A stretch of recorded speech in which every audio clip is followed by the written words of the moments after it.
हर किसी को अपने काबू में करने का वजीफा। नाज़रीन, सिर्फ एक बार ये अमल कर लें, जिसका नाम लोगे वही शख्स आपका गुलाम बन जाएगा, आपकी बात मानेगा। नाज़रीन, अगर आपका शोहर है आपकी बात नहीं मानता, या कोई मर्द इस वीडियो को देख रहा है अगर उसकी बीवी है उसकी बात नहीं मानती, तो नाज़रीन इस सूरत में भी इस अमल को किया जा सकता है। इसके अलावा नाज़रीन ससुराल में आपका मसला है, ननद लड़ती है, सास लड़ती है, नाज़रीन आपके देवर लड़ते हैं या आपका ससुर लड़ता है, कोई भी आपका मसला है, आपकी बात नहीं चलती, आपकी घर में कोई वैल्यू नहीं है, आपकी कोई इज्जत नहीं है, आपकी बात को ऐसे ही हवा में उड़ा दिया जाता है, ससुराल वाले आपसे बहुत ज़्यादा काम करवाते हैं जानबूझकर। घर का काम तो लाजमी बात है औरतें ही करेंगी, लेकिन जानबूझकर जिद भी लगाते हैं, जानबूझकर ज़्यादा भी करवाया जाता है। इस सूरत में भी आप इस अमल को कर सकते हो। नाज़रीन, वालिदैन अपने बच्चों के लिए भी कर सकते हैं। अगर औलाद नाफरमान हो चुकी है, बात नहीं मानती, इंशाल्लाह जब आप इस वजीफे को करोगे तो आपके काबू में होगे, आपकी हर बात मानेगी आपकी औलाद, इंशाल्लाह फर्मा बरदार बन जाएगी, आपकी आंखों की ठंडक बन जाएगी। ये जो वजीफा है इसका मकसद ये है दूसरे इंसान को अपने काबू में लेना, अपनी बात मनवाना। वो नाज़रीन कोई भी हो सकता है, औलाद की सूरत हो सकती है, मियाँ बीवी की सूरत हो सकती है, ससुराल में कोई है इनकी सूरत हो सकती है। तो कहने से मुराद है जिसका भी नाम लेकर आप ये अमल करोगे इंशाल्लाह वो आपकी बात मानेगा, जैसा आप कहोगे वैसा ही करेगा। बस नाज़रीन आपने इस अमल को अच्छी तरह करना है, यकीन के साथ करना है। जो मैं तरीका बताऊंगा इंशाल्लाह मोहब्बत पैदा हो जाएगी, जैसा आप कहोगे वैसा ही होगा। अब नाज़रीन इस वजीफे का तरीकाकार अच्छी तरह जान लीजिए। आपने किन बातों का ख्याल रखना है, कौन सी एहतियात करनी है, कौन से काम करने हैं, कौन से काम नहीं करने। नाज़रीन हर चीज़ की एहतियात होती है, इस वजीफे की भी कुछ एहतियात है। अब इसका तरीकाकार अच्छी तरह जान लीजिए। अब नाज़रीन ये लाजमी बातें जान लें, इनको जानने के बाद आपके जहन में जो कोई सवाल होगा वो भी हल हो जाएगा, और अगर कोई शक वहम होगा वो भी दूर हो जाएगा। उसके अलावा नाज़रीन ये भी आपको मालूमात मिल जाएगी, ये लाजमी बातें जानने के बाद आपने इस अमल को किस वक्त करना है, कौन से कलमात पढ़ने हैं, सब कुछ। सबसे पहले ये जान लीजिए वक्त। आप इस वजीफे को किसी भी वक्त कर सकते हैं, इसमें कोई पाबंदी नहीं है। फजर, ज़ोहर, असर, मगरिब, इशा, तहज्जुद किसी भी नमाज के बाद कर लें, या नाज़रीन अगर आप नमाज के बाद नहीं करना चाह रहे, जब भी आपको वक्त मिलता है आप कर सकते हो। उसके बाद मर्द औरत कोई भी इस वजीफे कर सकता है, इसमें कोई पाबंदी नहीं है। मर्द औरत के लिए कर सकता है, औरत मर्द के लिए कर सकती है, इसमें कोई पाबंदी नहीं है। उसके बाद औरतें इसको खास अयाम में भी कर सकती हैं, इसमें भी कोई पाबंदी नहीं है। और नाज़रीन अगर पहले आप कोई वजीफा करते हैं, कोई तस्बीह करते हैं, कोई भी अमल करते हैं, उसके फ़ौरन बाद भी इस अमल को किया जा सकता है, इसमें भी कोई पाबंदी नहीं है। आपके जहन में ये वहम, ये शक ना हो कि पता नहीं वजीफे के बाद वजीफा करना सही होगा या नहीं होगा, तो ऐसा नाज़रीन अपने जहन से शक निकाल दें, इससे कुछ नहीं होता। एक दिन में आप जितने मर्जी वज़ाइफ कर लें, इससे कोई नुकसान नहीं होता। उसके बाद नाज़रीन इस वजीफे को कहीं पर भी बैठ कर किया जा सकता है, इसमें भी कोई पाबंदी नहीं है। ये लाजमी नहीं है कि आपने मुसल्ले के ऊपर ही बैठ कर करना है, या मर्द हजरात मस्जिद में करेंगे। जहाँ भी नाज़रीन आपको जगह मिलती है, बेड, चारपाई, कुर्सी, वहीं पर बैठकर आप इस अमल को कर सकते हो। बस आपने पूरे यकीन के साथ, नियत के साथ करना है ताकि फ़ायदा हो सके। फिर नाज़रीन आप पढ़ेंगे औज़ु बिल्लाहि मिनश शैतानिर रजीम बिस्मिल्लाहिर रहमानिर रहीम। नाज़रीन सिर्फ एक ही बार पढ़ना है, ये अमल का हिस्सा है, आपने लाजमी पढ़ना है। औज़ु बिल्लाहि मिनश शैतानिर रजीम बिस्मिल्लाहिर रहमानिर रहीम, ये एक ही बार शुमार होगा, इस तरह पढ़ना है। उसके बाद नाज़रीन आपने दुरूद पाक भी पढ़ना है, एक बार मेरे साथ भी पढ़िए ताकि सवाब मिल सके। अल्लाहुम्मा सल्ली अला मुहम्मदिन व अला आलि मुहम्मदिन कमा सल्लैता अला इब्राहीम व अला आलि इब्राहीम इन्नका हमीदुम मजीद। अल्लाहुम्मा बारिक अला मुहम्मदिन व अला आलि मुहम्मदिन कमा बारकता अला इब्राहीम व अला आलि इब्राहीम इन्नका हमीदुम मजीद। नाज़रीन ये दुरूद पाक आपने सिर्फ 3 बार पढ़ना है, आप सल्लल्लाहु अलैहि वसल्लम की ज़ात पर। और अगर किसी मेरे बहन भाई को ये दुरूद पाक नहीं आता तो वो इतना कह सकता है सल्लल्लाहु अलैहि वसल्लम। तकरीबन सभी को आता है, लेकिन हो सकता है किसी को ना भी आता हो, ताकि सबको फ़ायदा हो सके मैं इसलिए बता रहा हूँ। इतना भी कह सकता है सल्लल्लाहु अलैहि वसल्लम। नाज़रीन नाम लेने का तरीका अच्छी तरह जान लीजिए। देखिए जैसे कि मैंने पहले भी आपको बताया, कोई मर्द इसको औरत के लिए कर सकता है, कोई भी औरत इसको मर्द के लिए कर सकती है, इसमें कोई पाबंदी नहीं है। आपका जो भी रिश्ता है या आप कहीं रिश्ता बनाने जा रहे हैं, किसी भी सूरत में इस अमल को किया जा सकता है। अगर आपकी कोई सास है, ननद है, मैंने जैसे कि पहले भी आपको बताया, किसी के लिए भी इस अमल को किया जा सकता है।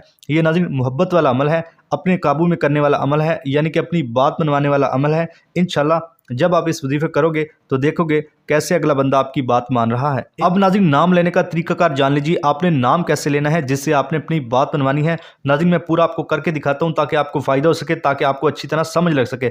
मिसाल के तौर पर अब कोई मर्द किसी औरत के लिए कर रहा है, वो ऐसे करेगा, उस औरत का 7 बार नाम लेगा। मिसाल के तौर पर औरत का नाम है इरम, कोई भी हो सकता है, 7 बार नाम लेगा, आंखें बंद करके लेगा, इरम इरम इरम। इस तरह मिसाल के तौर पर 7 बार उसने कहना है आंखें बंद करके, और उस औरत का तसव्वुर भी लाएगा, यानी कि जब आंखें बंद की जाती है तो किसी भी इंसान का आराम से तसव्वुर किया जा सकता है कि वो मेरे सामने बैठा है। इस तरह नाज़रीन आपने अच्छी तरह तसव्वुर करना है। इसी तरह अगर कोई औरत इस अमल को करेगी तो ऐसे करेगी, अगर कोई औरत देख रही है तो वो ऐसे करेगी। अब सुनिएगा, मिसाल के तौर पर मर्द का नाम है खालिद, कोई भी हो सकता है, खालिद है मिसाल के तौर पर, आपने आंखें बंद करके कहना है खालिद खालिद खालिद, पूरा नाम लेना है और उसका तसव्वुर भी करना है। जब आप आंखें बंद करेंगे तो यकीनन तसव्वुर बन जाता है। इस तरह नाज़रीन आपने 7 बार नाम लेना है, जैसे कि मैंने अच्छी तरह समझाया। फिर नाज़रीन आपने 41 बार कहना है या वदूदू या वदूदू। नाज़रीन आपने 41 बार कहना है और आंखें बंद करके ही कहना है।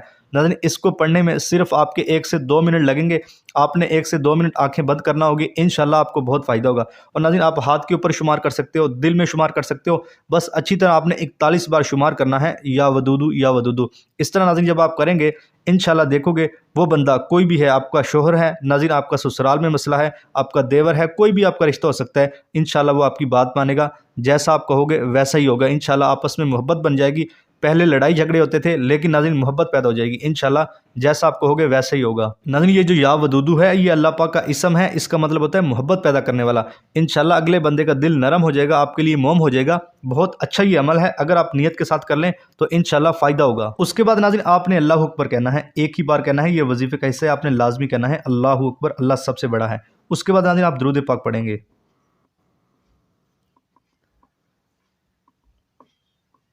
नाज़रीन एक बार मेरे साथ फिर पढ़िए ताकि सवाब मिल सके।